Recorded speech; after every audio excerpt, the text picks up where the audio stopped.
Oh, it's Mr. McFeely. I have seen the future, and he was wearing number 5, and I ain't talking about Robbie Grimsley, folks. Took out the muffins, took out the trail mix, took out the cookies. They stole the monster cookies. Wow, that's awesome. That is so awesome. Let's do some broadcasting. We're doing broadcasting with our guy, Mike McFeely. Joins us each and every Tuesday at 9:35. I want to make something clear. Go for it. Even on my days off, you come in. I sometimes come into work. Yep. I'll just leave it at that.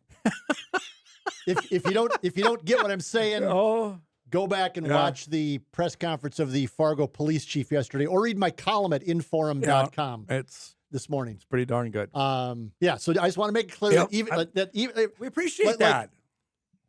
For example, I was actually had the day off, and was fishing in Minnesota when I don't say riots were going on in downtown Fargo over the George Floyd stuff and all that stuff.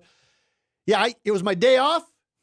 I drove in from the lakes in Minnesota and drove downtown and did my job that night. Yep, did my job. Yep. Even though it was my day off. I figured that's a pretty important thing going on in Fargo right now. And since my job is to cover events in Fargo, news, big things, big happenings that have people shook up and riled up, that I should probably be there to chronicle that and let people know what I'm seeing. Yep. Like I wouldn't just go, you know what? Sorry, I'm in Wisconsin. It's my day off. Can't come in. I can't come in. We'll wait till Monday at 2:00 to tell the public everything's done. I wouldn't do that. No. I wouldn't do that. We appreciate that. Yep. Especially you coming in today. Yep. I want to start your column you wrote on the Twins went nuclear after the fire sale of what went down on Thursday afternoon. And what's funny is the way I started that column was, I've talked to my boss about these things. It's, hey, should I go down to the Twins for the home opener? He's like, nope. I'm like, oh, that was quick. Okay. Wow. Okay. Like, I mean, is it like cost? Is it? He's like, well, I mean, it's going to cost a few bucks because you got to, drive down and hotel and food, whatever. It's not a lot, but it's a couple of dollars. And he said, it's not worth it. It's not worth your time because nobody reads the stuff. And I'm like, well, somebody reads it. Well, let's go in my office and look at the numbers online. And I said, I don't need to do that because I've seen them. You're right. Nobody reads it. When things go haywire, people read it. Yeah, like Holy what happened. Cow. When you sell off 40% of your roster and $27 million in payroll, it attracts attention. And I think part of it obviously was people are mad. Yes. I mean, people say they don't care about the Twins, but there's a reason why the last year or so they haven't. And we've chronicled all of this before, that it's the owners saying, I'm not going to spend any money to make them any better because we've got to right size our business. It was the TV disaster. Last year, it was the collapse last year. So I get all of that. But I think people still expect, there's still a good portion of this region that remembers 87, 91. Absolutely. The 2000s. Yes. Where they were in the playoff, where they won the division, 6 times in the 2000s? They remember 2023. 2 years ago. Right, when they won the division and won a playoff series. And so I think people will get engaged if you give them a reason to get engaged. And the Twins gave the fan base on Thursday, a reason to get engaged. There ain't no doubt. Because they, as I said, they didn't just wave the white flag. They just dropped a nuclear bomb in the middle of the franchise and said, oh, there we go, we're starting over. And now the question I have is, who's going to come watch this team going, not just for the rest of 25, 26 and beyond? That all depends, though, partially on whether the club is sold and whoever the new owner is and the job they do in instilling confidence and acquiring players. As the dust has settled and we've sort of been able to go, we're a few days away from, Bloody Thursday. Yeah. There are a couple of pieces there to build around. I mean, your starting pitching is still pretty good. Well, who's to say they're not going to trade those guys this offseason? Absolutely. Yep. That's if they're not sold by then, that's I guess true. My point. You have Byron Buxton, who's having a great year. Yep. so you have a couple of pieces there. It's just if Royce Lewis can stay on the field, you think he might have, if not only that, but can he actually do anything when he's on the field and not just strike out and ground out 3 hoppers to second base? It's not. I guess you're starting over, yes, but there's actually pieces there to start over with. It's different. I've been around a long time, and I can remember the 82 season when they lost 102 games. But they kept, and it was a different world with the media. It wasn't what it is today, where it's everybody's got 1,000 opinions coming at you from every angle. But in 82, they kept saying, the Twins and the media in the Twin Cities kept saying, but the guys that are playing right now, getting their brains beat in, they think they're going to be pretty good. Okay. They think they're going to be pretty good. Yeah. That was Herbeck, Bernansky in 84. I think Puckett came up. It was that Gaetti. It was that crew that was the nucleus of that team that just got the snot kicked out of it in 82, and it turned out in 87, and that was the nucleus of the team that won the World Series after a couple of acquisitions.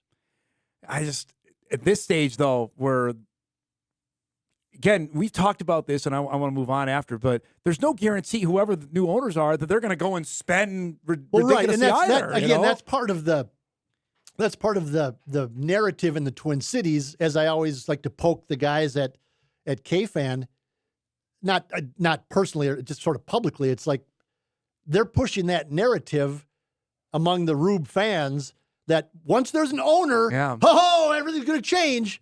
There's no guarantee of that. No. We don't know. I mean, none of these guys like to lose money. No. I mean, they're not in this to lose money. No way. And the Twins are not losing money. Let's make that clear. They were not losing money when they right-sized their roster. They just weren't making the margin they wanted to make. Like many businesses say, we got to cut back. Yep. Well, it's not that they're losing money. It's they're not making enough money, that's decisions you make.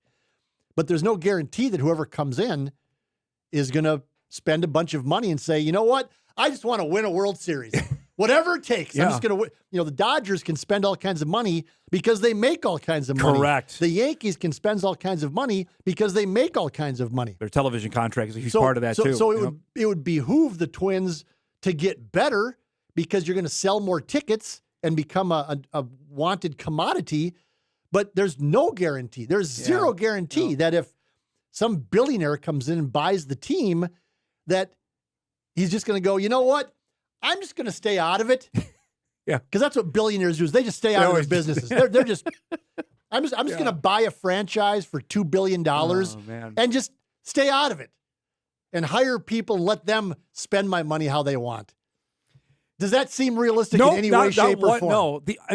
Has it ever happened before? Can I argue that the Wilfs do that? Are they in the mix more than we think with the Vikes? Like they certainly spend. They spend money, but they also make a ton of money. Do. They make a ton of money. That's the difference. But no, I mean they're not overarching. In terms of ownership, that's probably one of the better ownerships around. Right, I mean, that's one came to mind. But they spend the money.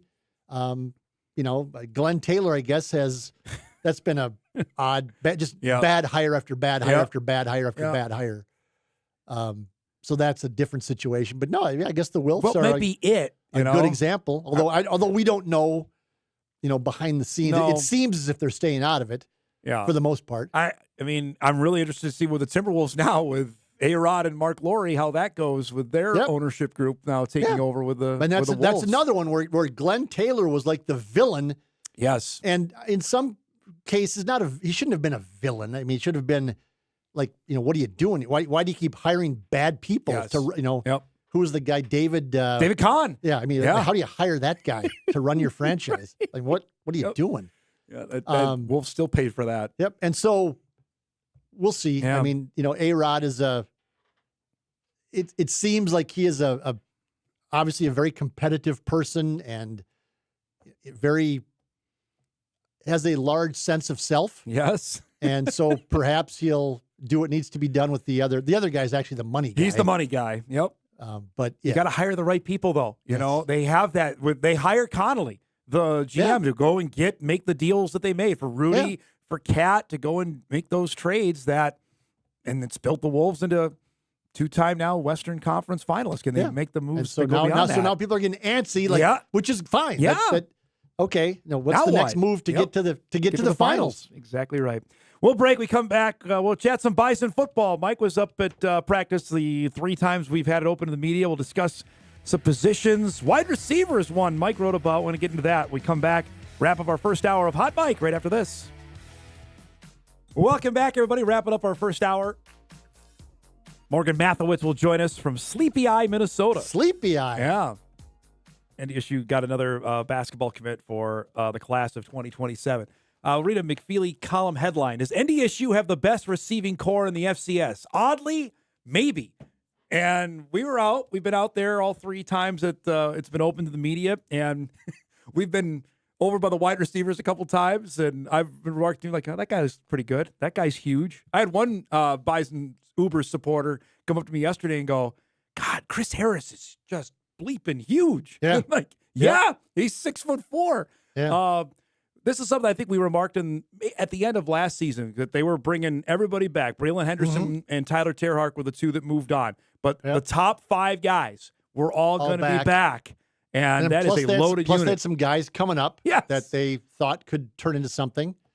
Let me be, as I tried to make clear in the column, who knows? Yeah. Because it's FCS. Yep. There's just, you and I have had these discussions about the lack of sort of, national or overarching coverage of FCS. And I don't mean that as any disrespect to Sam Herder, because him and Craig Haley kind of try to keep an eye on everything. But other than that, it just, FCS is so localized and so not even regionalized, it's so localized, and everybody's in their own silo and nobody knows. And I tried to say that in the column. It's like, you look at him and you go, they got the best receiver in the subdivision. Yep. They got Chris Harris and Mekhi Collins, Chris Harris was good last year. Yes. It's just that the other guy caught 75 passes. Mekhi Collins and Chris Harris are huge. Rajah Nelson, who we keep forgetting, and with all apologies to Rajah, I kind of keep forgetting about him because he's just there. But if you watch the championship game from last year, or you watch the Dakota Marker game, wow, did he make some catches that were huge in those games. Yep. But he only played 8 games, whatever. Then you have Jackson Williams, who I think looks bigger and stronger this year because he's a year older. He's not a true freshman anymore. And Tim Paulsek, the head coach, has said that Jackson Williams is going to be part of the offense as well. And then you have the Cade Ostermans, who was the Minnesota High School Player of the Year. My guy, Johnny Gores. Johnny Gores is still, Johnny Gores is going to be traveling with the team no matter what. I think he's a little guy, but he is tough, and he's kind of that guy that coaches love because he'll stick his nose in and try to knock a 6'4" linebacker on his rear end, even though he's only 5'6" and whatever. And so you can make the case. As Sam Herder told me, they have an argument, but Incarnate Word has a couple of guys that are All-American candidates, and Monmouth has a bunch of guys that can run around and they're gonna compile 1,000,000 yards because that's what their offense is. But like Paulsek said, if you start with number 5 and go from there, that's a pretty good place to start. Yeah, you look at the breadth of their unit of what they bring back, and there's a graphic to show it exactly. I mean, they're just guys that get out there and they, for the most part, they catch the ball. Yes, it's an important part of being a receiver is catching the ball. I'm going and making plays down the. Jackson Williams, I think, is just a guy I think could really explode this year. I really think that's going to happen. And Chris Harris is my pick to click. And let's make this clear. Most of this depends on the quarterback. Yep. Right? I mean, we have to keep that in mind, as I tried to make clear in the column. The quarterback last year had what you could argue is the best individual season for a quarterback in NDSU history. He was really good. He completed, 75% of his passes. Yep. Threw very few interceptions. Threw 33 touchdowns. He was really, really good, which is why he was drafted into the NFL. If the quarterback this year, presumably Cole Payton, comes anywhere near that, if he completes 65% of his passes. 67. Okay. Yep. NDSU is going to be just fine. Yep. But a guy like Chris Harris and Mekhi Collins, they're so big for this level. Yep. Let's make that clear, for this level, that if it's a 50-50 ball, is a 5'11" cornerback going to take the ball away from Chris Harris or go high enough to take it away from Chris Harris? I don't know that he is. Nope. I don't know if he's going to be big enough and strong enough. There's also a couple other notes I wanted to get to from yesterday from camp because we were out there, and again, it's like the Vikings. You're trying not to overanalyze everything you see at fall camp. But that's what we do, though. That's what we got to do. There's a thirst for it, man. No! Who's playing right guard? Well, that's a good question. Ryan Babbitt's was yesterday. And people are like, who the heck is Ryan? Well, exactly. He just got here in June. Yeah. He's a true freshman from Buffalo, Minnesota. We've had him on the show a handful of times, actually. I think it was the number 5 overall prospect in the state. That's him there, Mike, number 76. So he was out there with the first team. With the first team the first yesterday. team offensive line. So is that a testament to that he's just going to be really great at a young age? Or is that a testament to the coaching staff going, ooh, we got to find some answers here 3 weeks before the season opener? I think it's a bit of both. I think there's a little bit of he's got the potential. He's a true freshman, though. Yep. And also that, hey, we need to see something more out of the guys that have been around. And that's not a good sign. Not great. That's not a good sign. And I think Tim Polasek has said he hasn't called the 3 non-conference games. Like, he can't call them a preseason. That's not, the games count. They're important. The teams will be coming at NDSU like every team comes at NDSU. But if things go the way that you might expect them to go in those 3 games, is there an opportunity to learn more things and experiment with some things in those games to get ready for, and then plus the bye week to get ready then for the grind of South Dakota. And the South Dakota game, again, if things go the way they should go in the 3 non-conference games, that South Dakota game is huge to kick things off. That's a team that NSU hasn't beaten the last 2 years in the regular season. It's a team that is picked by some to be the conference champion. I don't know if that's going to be true with some of the losses that the Yotes have had, but we'll see. But that's certainly one of those teams that if you want to win the Valley or get a top 2 seed, you got to beat them. You got to beat the Yotes, especially that early in the season, because you still have Illinois State, South Dakota State, and UND. And I again don't know what UND is going to have this year, but it's a road game. But it's a road game, and that's always going to be different up there. There was 2 other guys. Elijah Wayne was a true freshman, was getting reps. Who's at defensive tackle. Was he getting run? He was getting some run. Was he getting some run? That's another great fall camp term. Yep, we're going to give him some run. Was out there as well. And that's another spot. Defensive true freshman, you don't play, but no. Talk with a couple of coaches, and they said, Dom, you've been around long enough. You know what it takes to get in and play with us.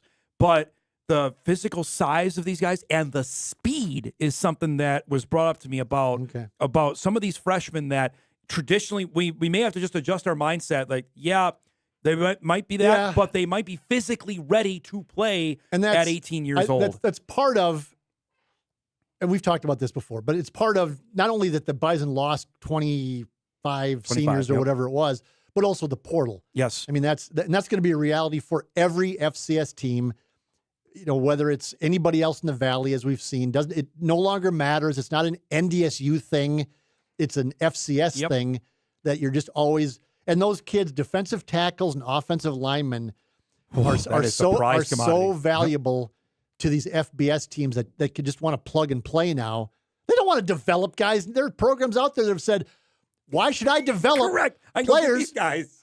I can just go up to NDSU or SDSU and take the guys I want after they develop and spend money on them for 3 years. Those are conversations that have literally been had. Yes. And currently having as well. And currently having. Yes.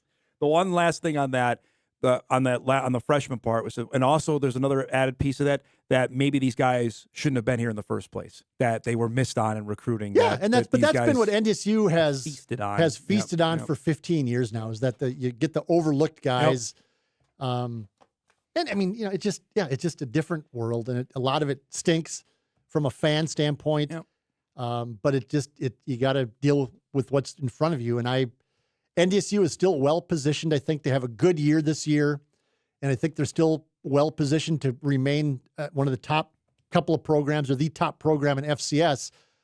And I don't think the NIL stuff or the portal is going to, because everybody else is going to lose guys too, for all the same reasons. Do you have any other fall camp terms you want to get out here? Getting some run. Getting some Getting run. some run and was good. that's my favorite one. Is I love when media in the room. That's been my one for. That's another one. The last few years when I started to hear media people go, Coach, talk about that linebacker room. I went, oh boy. It just talk about the linebackers, or you can't do that. Do you think that your linebackers are good? Okay, I'll give you a couple. Standout. That's standout during camp. Beginning to impress. Pop. Starting to pop. I'm just trying to from what I wrote on Sunday from the goal. The goal is to fit as many as possible. That's when I get bored writing my column. I try to fit in as many things as possible. Earn praise that make me chuckle. Earn praise, is that one? Is that too old school Yeah, for you? that's kind of that's like 1950s. Thanks for coming by as always, bud. Thanks for coming in, even on sometimes your days off. Sometimes when I have a day off, I still find a way to get in and do my job. Mike McFeely joins us each and every Tuesday at 9:35. We'll break. We go to hour 2. You'll meet NDSU's newest women's basketball commit. Averaged 33 a game. That's McFeely-esque from her days in Alexandria. It's coming up. We start hour 2 after this.